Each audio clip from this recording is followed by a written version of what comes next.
Ooh, doggy. What is going on, beautiful people? I hope and pray that you all are just doing incredibly well.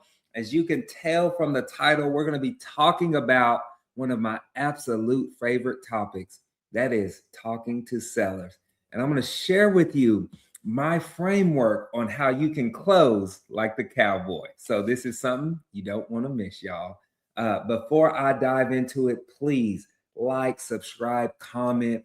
Also, check the links in the description for discounts for affiliate members like PropStream, InvestorBase.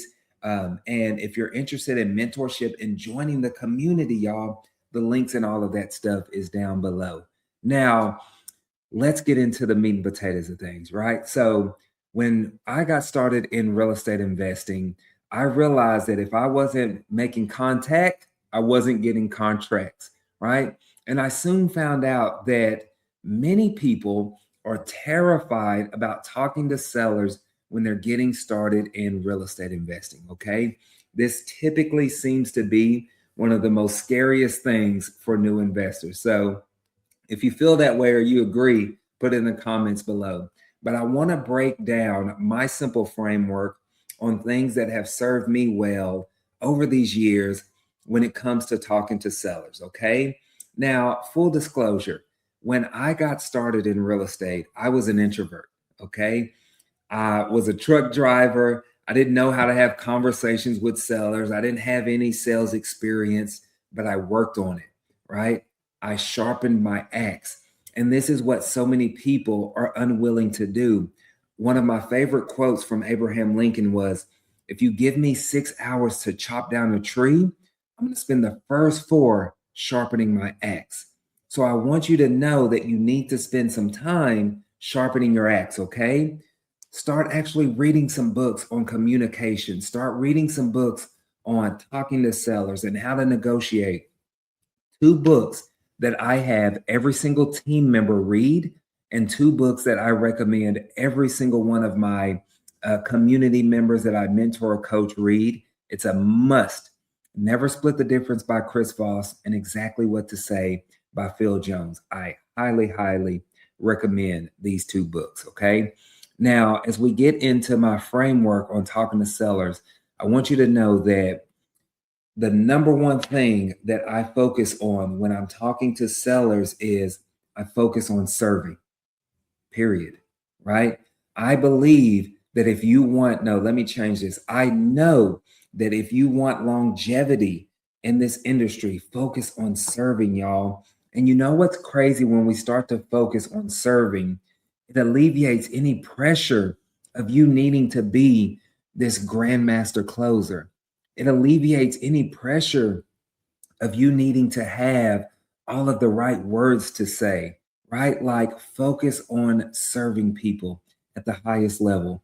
I don't go in here and try to just lowball a seller. I don't go in here and try to just take advantage of their situation, right? I want you to know these people are going through a situation in their life. They don't need people to come in there and pray on them. They need people to come in there and pray with them. And this is how we honor God. This is how we make a kingdom impact and we serve people at the highest level, right? So that's my number one thing when I go into these conversations with sellers, okay? Now, on another note too, as I go through this framework, one of the second thing is that we're looking for distressed or motivated sellers. I think that's an initial point or something that so many people miss, right? Now, distress can come in different forms. It's not just that the house is in a distress situation, right? Like it's falling apart. It could be somebody that needs to sell because they're dealing with foreclosure. It could be somebody needing to sell because they're going through divorce or they inherited the house and they don't know what to do with it.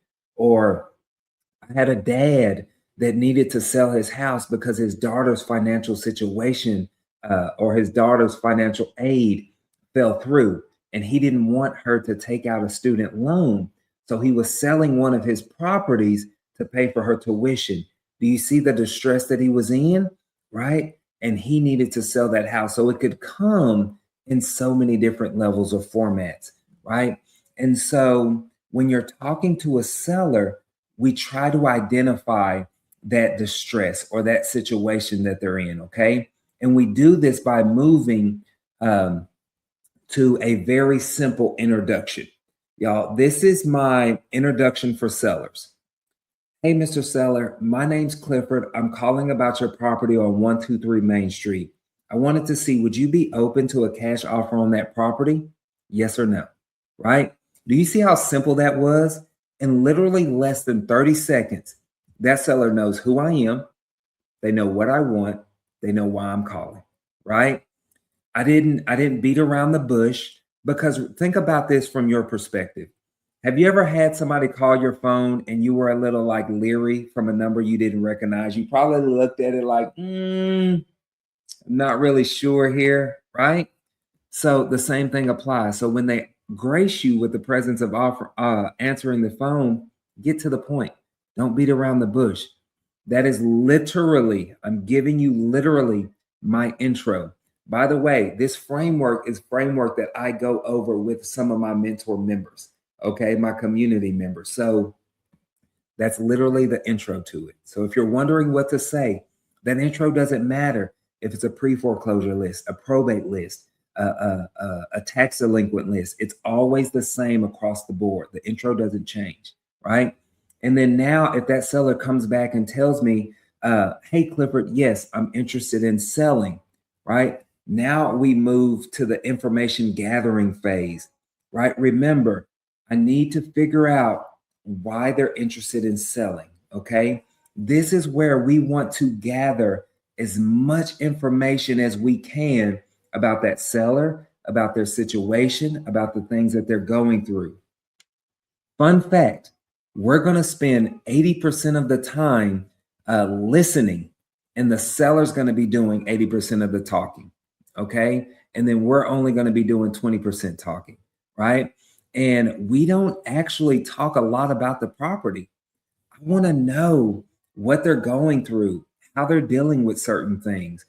Imagine this with me. For a family that's going through divorce and maybe their property's in foreclosure, right? Think about that. A married couple going through foreclosure. What is the number one reason for divorce in America? Finances. Not infidelity, not cheating, not lying, right? It's finances. So imagine the emotional toll that they're probably going through financial hardship and finna lose their home. Also, the strain that it may be taking on that family, on that marriage, on that relationship, right? Play in that arena, right? I don't want to use the word play, but you know what I mean? Like, actually care and talk to them. So I might say, hey, Mr. Seller, it sounds like this is a really tough season for you, right? Like, I really care. I think this does help me a little bit. This might be my secret sauce. I don't know, because I genuinely care about people. Right? I genuinely care about people's well-being. So I think if you're somebody that doesn't care, I think that you may need to spend some time working on your maybe emotional intelligence, maybe your tactical empathy, so to speak, especially when you dive into those books like Chris Voss. Because if you don't care, at least act like you care. I think that would at least serve you well, right? But we want to gather as much information as we possibly can, because when you do this, it allows you to create the best solution for that seller and the things that they're going through, right? Now, once I have all of that information, I move to the offer presentation, right? Now, one thing that I've probably done in the information stage is I've gotten a price for them, right? And so now whenever I go to that seller, if that price works, perfect. I'm going to make them that offer. If not, I might typically do something along like price anchoring and then coming up a little bit. So let's say, for example, if I needed that house at 250,000, I might say something like, hey, Mr. Seller, running the numbers, I could probably do, or I really need this around 230, but I genuinely think we can make this work around 238. Is that something that you're open to, right? Or how does that sound, right? So I love price anchoring when I'm talking to sellers because it makes my offer at the end sound a lot better too, right? It makes them feel like I'm trying to work with them. And initially I am. But here's the most important thing that I need you to know about presenting your offer. Expect them to accept it. You heard me. Expect them to accept it. Okay. I want you to put in the comments, expect. All right. Too many new investors are calling sellers like, my offer will be 280, right? Like it's almost like they're cringing at the thought of making their offer. Like that seller is gonna lash out at them, right?